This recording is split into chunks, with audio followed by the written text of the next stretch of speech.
Hi all, இந்த video பார்த்துருக்க எல்லாத்துக்கும் விஷ் யூ ஆல் சக்ஸஸ் சொல்லிட்டு வாங்க நம்ம வீடியோக்குள்ளே போகலாம். ஸோ இன்னைக்கு என்ன பார்க்க போகிறோம் அப்படின்னா Q10 சீரிஸ். அண்ட் Q10 சீரிஸில் என்ன இருக்க போகுதுன்னா யூஜிசி நெட்டோட previous year question paper explanation with solution இருக்க போகுது. ஸோ வெரி ஃபர்ஸ்ட் கொஷின் பார்க்கலாம். சென்ட்ரல் பேங்க் கன்சியூமரோட ஸ்பெண்டிங்கை டுவர்ட்ஸ் சேவிங்ஸ் இன்வெஸ்ட்மெண்ட்டுக்கு எந்த பாலிசி மூலமா இன்ஃப்ளூயன்ஸ் பண்ணுது அப்படின்றதான் கொஸ்டின். ஸோ இதுக்கான answer monetary policy. Central bank அப்படின்னாலே மானிட்டரி பாலிசி தான். ஸோ மானிட்டரி பாலிசியில் என்ன இருக்கும் அப்படின்னா கண்ட்ரியோட மணி சப்ளைவை Reserve Bank of India control பண்ணுவாங்க. ஸோ எப்படி கண்ட்ரோல் பண்ணுவாங்க அப்படின்னா SLR, CRR, repo rate, reverse repo rate, இந்த ரேட்ஸை ஆல்டர் பண்ணுறதன் மூலமாக மணி சப்ளைவை கண்ட்ரோல் பண்ணுறாங்க. ஸோ இதெல்லாம் தான் மானிட்டரி பாலிசியில் இருக்கும். ஸோ த்ரூ திஸ் பாலிசி தான் கன்சியூமரோட ஸ்பெண்டிங்ஸை வந்து அவங்க இன்ஃப்ளூயன்ஸ் பண்ணுறாங்க. ஸோ மற்ற பாலிசிஸ்லாம் என்ன அப்படின்னு பார்த்தோம்னா ஃபிஸ்கல் பாலிசி. ஃபிஸ்கல் பாலிசியை பொறுத்த வரைக்கும் கவர்மெண்ட் ரிலேட்டடான பாலிசி. இதில் கவர்மெண்ட்டோட ஸ்பெண்டிங்ஸ் அண்ட் அவங்களோட டாக்ஸேஷன் ரிலேட்டடான திங்ஸ் இருக்கும். அண்ட் இண்டஸ்ட்ரியல் பாலிசி பொறுத்த வரைக்கும் அகெயின் கவர்மெண்ட் வந்து நம்ம கண்ட்ரியோட இண்டஸ்ட்ரீஸை வந்து ப்ரமோட் பண்ணுறதுக்காகவும் ரெகுலேட் பண்ணுறதுக்காகவும் பாலிசிஸ் கிரியேட் பண்ணியிருப்பாங்க. ஸோ அதுதான் industrial policies. And foreign exchange பாலிசியை பொறுத்த வரைக்கும் நம்மளோட டொமஸ்டிக் கரன்சியோட வேல்யூக்கு ஏற்ற மாதிரி எக்ஸ்சேஞ்ச் ரேட்ஸை வந்து ஃபிக்ஸ் பண்ணுறது, கண்ட்ரோல் பண்ணுறது, இந்த மாதிரியான திங்ஸ் எல்லாம் ஃபாரின் எக்ஸ்சேஞ்ச் பாலிசியில் இருக்கும். அண்ட் செகண்ட் கொஸ்டினை பொறுத்த வரைக்கும் எது கேபிட்டலிசமோட கேரக்டரிஸ்டிக்ஸ் கிடையாதுன்னு கேட்டிருக்காங்க. ஸோ கேபிட்டலிசம் அப்படின்னு சொல்லியாச்சுனாலே private ownership.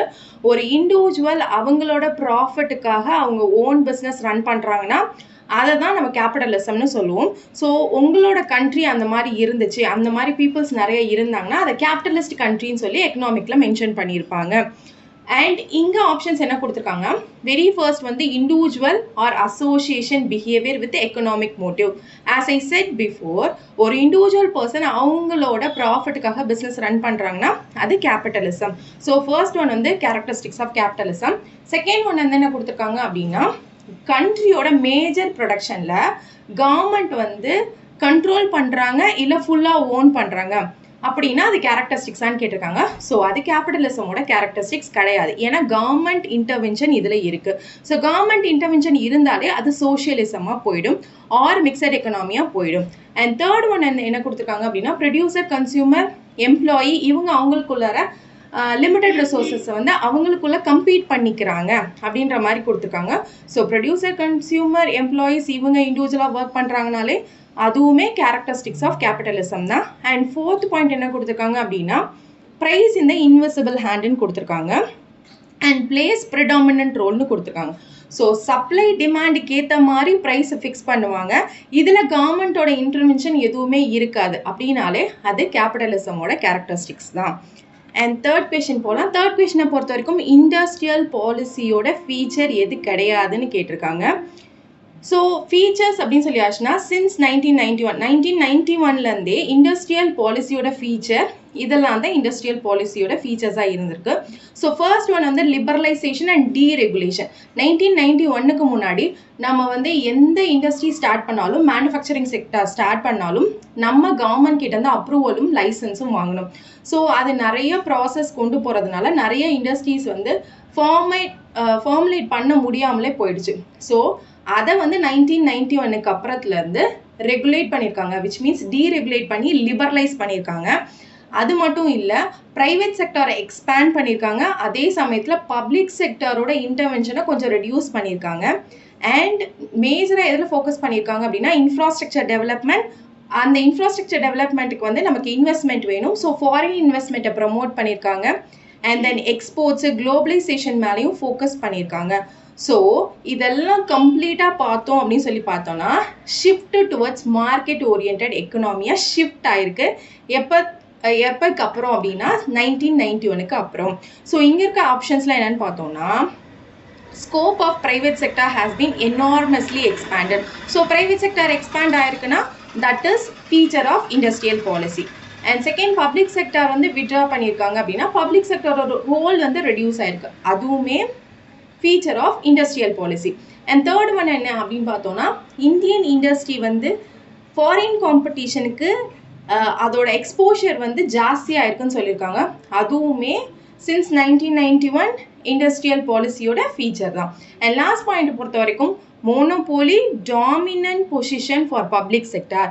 So public sector வந்து மோனோபோலியாக ஆக்ட் ஆயிருக்கு, அவங்க தான் டாமினன்ட் பொசிஷனில் இருக்காங்கன்றதான் ஃபோர்த் பாயிண்ட். ஸோ அது நம்மளோட இண்டஸ்ட்ரியல் பாலிசியோட சைலண்ட் ஃபியூச்சர் கிடையாது. ஸோ இந்த கொஸ்டினுக்கான answer monopoly or dominant position for public sector in most of the industries and control of the commanding height of the economic by the public sector. And fourth கொஸ்டினை பொறுத்த வரைக்கும் என்ன அப்படின்னா, memorandum of அசோசியேஷனில் specify பண்ணது, அதாவது according to companies act 2013 memorandum of அசோசியேஷனில் specify பண்ணாத திங்ஸ் என்ன அப்படின்றத கேட்டிருக்காங்க. ஸோ மெமோரண்டம் ஆஃப் அசோசியேஷன் அப்படின்னு சொல்லியாச்சுனாலே ஒரு கம்பெனி எஸ்டாப்ளிஷ் பண்ணும் போது அந்த கம்பெனியோட அவுட்லெட் என்ன இருக்கும், எக்ஸ்டர்னலாக என்ன இருக்குன்றது தான் இந்த மெமோரண்டம் ஆஃப் அசோசியேஷனுக்குள்ளே இருக்கும். ஸோ அப்படி பார்த்தோன்னா நேம் கிளாஸ், அந்த கம்பெனியோட நேம் எய்தர் பப்ளிக் செக்டர்னா பப்ளிக் செக்டர், ப்ரைவேட் செக்டர்னா ப்ரைவேட் செக்டர் லிமிடெட்னு கோட் பண்ணியிருக்கணும். அண்ட் லைபிலிட்டிஸ் கிளாஸ் பொறுத்த வரைக்கும் அந்த கம்பெனியோட மெம்பர்ஸோட லைபிலிட்டிஸ் எப்படி இருக்குன்றத அங்கே மென்ஷன் பண்ணியிருப்பாங்க, எய்தர் லிமிடெட் ஆர் அன்லிமிடெட் அந்த மாதிரி அதில் மென்ஷன் பண்ணியிருப்பாங்க. அண்ட் ரிஜிஸ்டர் ஆஃபீஸ் கிளாஸை பொறுத்த வரைக்கும் அந்த கம்பெனியோட ரிஜிஸ்டர் ஆஃபீஸ் லொகேஷன். ஆப்ஜெக்ட் கிளாஸை பொறுத்த வரைக்கும் கம்பெனியோட அப்ஜெக்டிவ்ஸ், என்ன நோக்கத்துக்காக அந்த கம்பெனியை ஸ்டார்ட் பண்ண போகிறாங்க, எஸ்டாப்ளிஷ் பண்ணியிருக்காங்க. அண்ட் கேபிட்டல் கிளாஸ் பொறுத்த வரைக்கும் ஆத்தரைஸ்டு கேபிட்டல் எவ்வளோ அண்ட் அந்த கேபிட்டலில் எப்படி ஷேராக வந்து செப்பரேட் பண்ண போகிறாங்க அப்படின்ற திங்ஸ் எல்லாம் வந்து கேபிட்டல் கிளாஸில் இருக்கும். ஸோ இதுதான் ஓவராலாக மெமோரண்டம் ஆஃப் அசோசியேஷன் கீழே இருக்க திங்ஸ். ஸோ இங்கே எது இல்லைன்னு கேட்டிருக்காங்க. ஸோ ஃபர்ஸ்ட் ஒன் நேம் கிளாஸில் இருக்கும், செகண்ட் அப்ஜெக்ட்டுமே இருக்கும், தேர்ட் வந்து rules regulation bylaws for internal management. External எப்படி மெமோரண்டம் ஆஃப் அசோசியேஷன் கீழே இருக்குமோ அதே மாதிரி இன்டர்னல் மேனேஜ்மெண்ட் ஆஃப் கம்பெனி எங்கே இருக்கும்னா ஆர்டிகல்ஸ் ஆஃப் அசோசியேஷன் கீழே இருக்கும். ஸோ தேர்ட் ஒன்று தான் மெமோரண்டம் ஆஃப் அசோசியேஷன் கீழே வராது. ஸோ இதுதான் இந்த கொஸ்டினுக்கான ஆன்சர். அண்ட் ஃபோர்த் ஒன் வந்து லைபிலிட்டி. ஸோ லைபிலிட்டிஸ் வந்து மெம்பரோட லைபிலிட்டிஸ் லிமிட்டடா அன்லிமிட்டடான்றது வந்து மெமோரண்டம் ஆஃப் அசோசியேஷன் கீழே தான் வரும். அண்ட் நெக்ஸ்ட் கொஸ்டின், இது ஒரு assertion reasoning question. So statement என்ன கொடுத்துருக்காங்க அப்படின்னா, volume of import, economic growth, price of the import, இது மூணுக்கும் ரிலேஷன்ஷிப் இருக்கு. ஸோ என்ன ரிலேஷன்ஷிப் இருக்கு, வால்யூம் ஆஃப் த இம்போர்ட் வந்து இன்க்ரீஸ் ஆச்சுன்னா எக்கனாமிக் க்ரோத் ரேட் இன்க்ரீஸ் ஆகும், அதே மாதிரி இம்போர்ட்டோட ப்ரைஸ் வந்து ஃபால் ஆகும் இப்படின்றத கொடுத்துருக்காங்க. வைஸ் வெர்சா அப்படின்னா அப்படியே reverse, volume of the import வந்து லோ ஆச்சுன்னா எக்கனாமிக் க்ரோத் ரேட்டும் ஃபால் ஆகும், ப்ரைஸ் ஆஃப் த இம்போர்ட் வந்து ரைஸ் ஆகும்.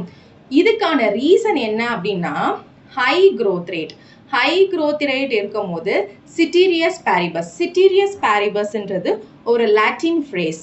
அதாவது எக்கனாமிக்ல நமக்கு ஒரு ஃப்ரேஸ் இருக்கும், all other things being equal, அதுதான் இந்த சிட்டீரியஸ் பேரிபஸ். ஸோ ஹை க்ரோத் ரேட், அதாவது ஆல் அதர் திங்ஸ் பீயிங் ஈக்குவல்னா ரெண்டு வேரியபிளை கம்பேர் பண்ணும் போது மற்ற எல்லா வேரியபிளும் ஈக்குவல்ன்ற அசம்ஷனில் எடுத்துப்போம். இங்கே என்ன ரெண்டு வேரியபிள் அப்படின்னா high rate of growth which means economic growth and rise in import. So volume of import, இந்த ரெண்டையும் கம்பேர் பண்ணும் போது ஹையாக எக்கனாமிக் க்ரோத் இருந்துச்சுன்னா that will be associated with rise in import. அதே மாதிரி இங்கே ரெண்டு வேரியபிள் இருக்கு.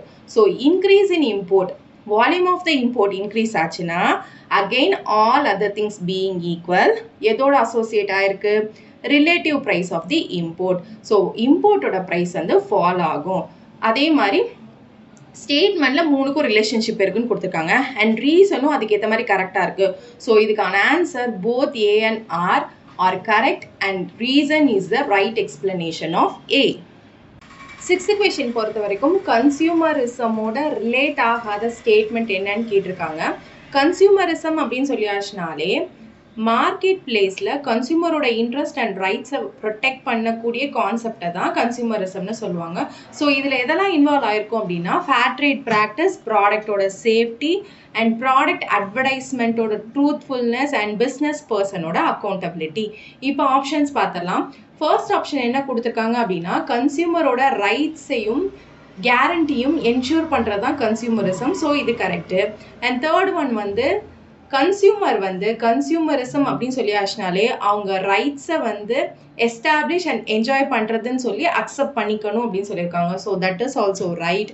அண்ட் லாஸ்ட் ஆப்ஷன் என்ன கொடுத்துருக்காங்க அப்படின்னா கன்சியூமரிசம் வந்து மார்க்கெட்டிங்கோட இவல்யூஷனோட நெக்ஸ்ட் ஸ்டேஜ் தான் போகுமே தவிர, அதாவது மார்க்கெட்டிங்கை என்லைட் பண்ணி அதோட எவல்யூஷனை நெக்ஸ்ட் ஸ்டேஜ் கொண்டு போகுமே தவிர அது ஒரு செட்பேக்காக இருக்காதுன்னு சொல்லியிருக்காங்க. ஸோ அதுவுமே கரெக்ட். அப்போ எது கரெக்ட் இல்லை அப்படின்னா, கவர்மெண்ட் வந்து கன்சியூமரிசம், அதாவது கவர்மெண்ட்டுக்கும் கன்சியூமரிசம்க்கும் எந்த சம்மந்தமும் இல்லைன்றதா செகண்ட் ஆப்ஷனாக கொடுத்துருக்காங்க.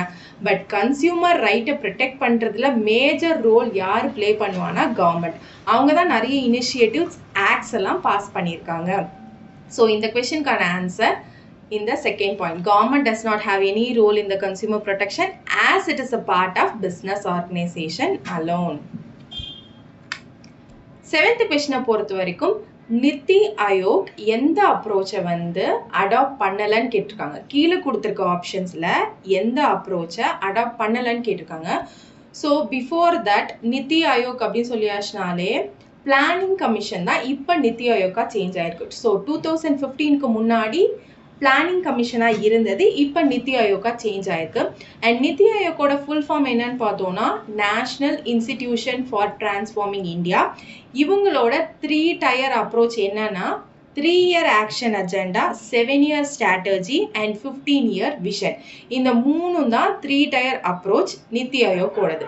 ஸோ இங்கே கொடுத்துருக்க ஆப்ஷன் என்னன்னா 5-year planning approach, 3-year action agenda, 7-year strategy, 15-year vision. அப்படின்னும் போது எது இல்லைன்னா இந்த 5-year planning approach. So 5-year planning எதோட ரிலேட் ஆகும்னா பிளானிங் கமிஷனோட ரிலேட் ஆகும்.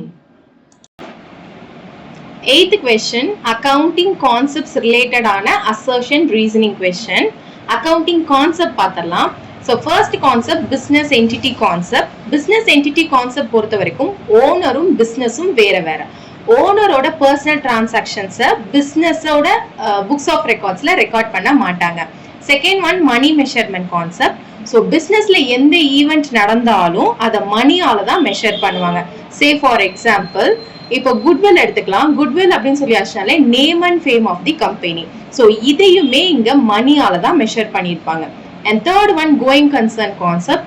பிஸ்னஸ் வந்து இன்டெஃபினைட் பீரியட் டிராவல் ஆகி போகுன்றதான் இதோட மீனிங். அண்ட் ஃபோர்த் ஒன் வந்து அக்கவுண்டிங் பீரியட் கான்செப்ட். ஒரு பிஸ்னஸோட பெர்ஃபார்மன்ஸை மெஷர் பண்ணுறதுக்கு மந்த்லி, குவார்டர்லி, ஹாஃப் இயர்லின்னு சொல்லி ரெகுலர் பீரியட்ல வந்து மெஷர் பண்ணுவாங்க. ஸோ அதை தான் அக்கவுண்டிங் பீரியட் கான்செப்ட்.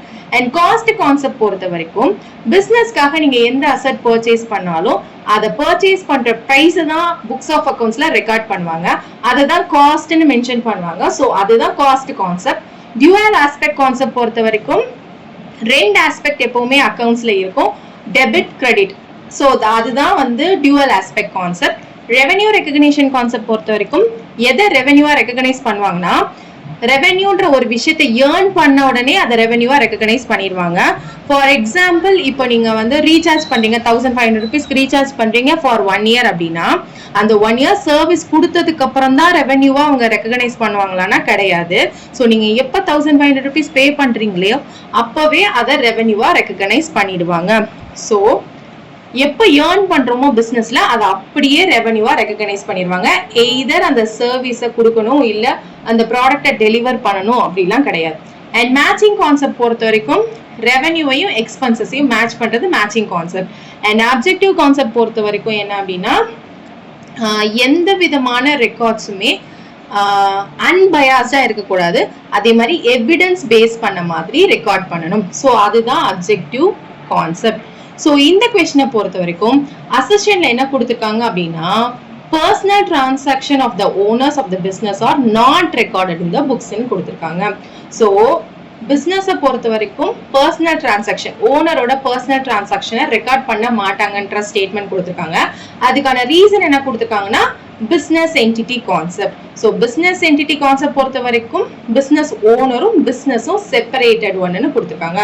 ஸோ இந்த ஸ்டேட்மெண்ட்டுக்கு ஏற்ற ரீசனிங் கரெக்டாக இருக்கிறதுனால both A and R are correct and R is the correct explanation of A. 9th question, cash flow statementல இருக்கக்கூடிய financing activities ஓட எக்ஸாம்பிள் இந்த ஆப்ஷன்ல எது கிடையாதுன்னு கேட்டிருக்காங்க. ஸோ கேஷ் ஃப்ளோ ஸ்டேட்மெண்ட்டோட டிவிஷன்ஸ்ன்னு பார்த்தோம்னா operating activities, investing activities, financing activities. இதில் ஆப்ரேட்டிங் ஆக்டிவிட்டீஸோட எக்ஸாம்பிள்ஸ்ன்னு பார்த்தோம்னா நம்ம கேஷ் ரிசீவ் பண்ணுறது, பே பண்ணுறது ஆப்ரேட்டிங் ஆக்டிவிட்டீஸ் கீழே கொண்டு வருவோம். இன்வெஸ்டிங் ஆக்டிவிட்டீஸ் கீழே நம்ம பிஸ்னஸ்க்காக இன்வெஸ்ட் பண்ணக்கூடிய அசட்ஸ் பர்ச்சேசிங் சேல்ஸை வந்து இங்க இன்வெஸ்ட்மெண்ட் ஆக்டிவிட்டீஸா கன்சிடர் பண்ணுவோம். அண்ட் ஃபினான்சிங் ஆக்டிவிட்டீஸா எதை கன்சிடர் பண்ணுவோம்னா ஆப்வியஸா ஷேர் இஷ்யூ பண்றது, லோன் பாரோ பண்றது, டிவிடெண்ட்ஸ், இன்ட்ரெஸ்ட் இதெல்லாம் பே பண்றது தான் ஃபினான்சிங் ஆக்டிவிட்டீஸ். ஸோ இப்போ இங்க ஆப்ஷன் என்ன கொடுத்துருக்காங்கன்னா repayment of bank loan. So borrowing வந்து ஃபினான்சிங் ஆக்டிவிட்டீஸ், அதனால லோனை ரீபே பண்றதும் ஃபினான்சிங் ஆக்டிவிட்டீஸ், டிவிடெண்ட் பே பண்றதும் ஃபினான்சிங் ஆக்டிவிட்டீஸ். அதே மாதிரி பப்ளிக் டெபாசிட்ஸ் மூலமா கேஷ் ப்ரொசீட் பண்றதுமே ஒரு விதமான borrowings, இதுவுமே ஃபினான்சிங் ஆக்டிவிட்டீஸ் தான். லாஸ்ட் ஆப்ஷன் என்ன அப்படின்னா sale of fixed asset. So sale of fixed asset எது கீழே வரும்? இன்வெஸ்டிங் ஆக்டிவிட்டீஸ் கீழே வரும். ஸோ அது ஃபினான்சிங் ஆக்டிவிட்டீஸ் கிடையாது. ஸோ 9th கொஸ்டினோட answer sale of fixed asset. 10th question பொறுத்த வரைக்கும் estimate cost and standard cost relate பண்ணக்கூடிய ஸ்டேட்மெண்ட்ல எது ட்ரூன்னு கேட்டிருக்காங்க. ஸோ ஸ்டாண்டர்ட் காஸ்ட்னா ப்ரீ டிட்டர்மைன் காஸ்ட். ஸோ முன்னாடியே டிட்டர்மைன் பண்ணி ஃபிக்ஸ் பண்ற காஸ்ட் தான் ஸ்டாண்டர்ட் காஸ்ட். அதே மாதிரி எக்ஸ்பெக்டட் காஸ்ட் வந்து ப்ரெடிக்டட் காஸ்ட். ஹிஸ்டாரிக்கல் காஸ்ட்டை பேஸ் பண்ணி ப்ரிடிக்ட் பண்ற காஸ்ட்டை தான் எக்ஸ்பெக்டட் காஸ்ட்னு சொல்லுவோம். இப்போ ஸ்டேட்மெண்ட்ஸ் பார்த்தலாம். சயின்டிபிக் அனாலிசிஸ் மூலமா அதை பேஸ் பண்ணி ஃபிக்ஸ் பண்ற காஸ்ட் வந்து ஸ்டாண்டர்ட் காஸ்ட்னும், ஹிஸ்டாரிக்கலை பேஸ் பண்ணி ஃபிக்ஸ் பண்ற காஸ்ட்டை எஸ்டிமேட் காஸ்ட்னு கொடுத்துருக்காங்க. ஸோ இதுதான் ட்ரூ ஸ்டேட்மெண்ட். இதுதான் இந்த கொஸ்டினுக்கான ஆன்சர். பேலன்ஸ் 3 என்ன கொடுத்துருக்காங்க அப்படின்னா ஸ்டாண்டர்ட் காஸ்ட்டை பொறுத்த வரைக்கும் வாட் காஸ்ட் வில் பீன்னு கொடுத்துருக்காங்க. என்ன காஸ்டா இருக்குன்றதான் ஸ்டாண்டர்ட் காஸ்ட். என்ன காஸ்ட்னு டிட்டர்மைன் பண்ண காஸ்ட் தான் எஸ்டிமேட் காஸ்ட்னு கொடுத்துருக்காங்க. ஸோ இதோட ரிவர்ஸ் தான் கரெக்டா வரும். எஸ்டிமேட் காஸ்ட்னா என்ன காஸ்டா இருக்குன்றதான் எஸ்டிமேட் காஸ்ட். ஸ்டாண்டர்ட் காஸ்ட்னா இந்த காஸ்டா தான் இருக்குன்றது ஸ்டாண்டர்ட் காஸ்ட். ஃபிக்ஸ் பண்ண காஸ்ட் தான் வந்து standard cost. And third option என்ன கொடுத்துருக்காங்கன்னா ஸ்டாண்டர்ட் காஸ்ட் பொறுத்த வரைக்கும் கம்பேர் டு எஸ்டிமேட்டட் காஸ்ட் ஃப்ரீக்வெண்டா ரிவைஸ் ஆகிட்டே இருக்கும்னு சொல்லியிருக்காங்க.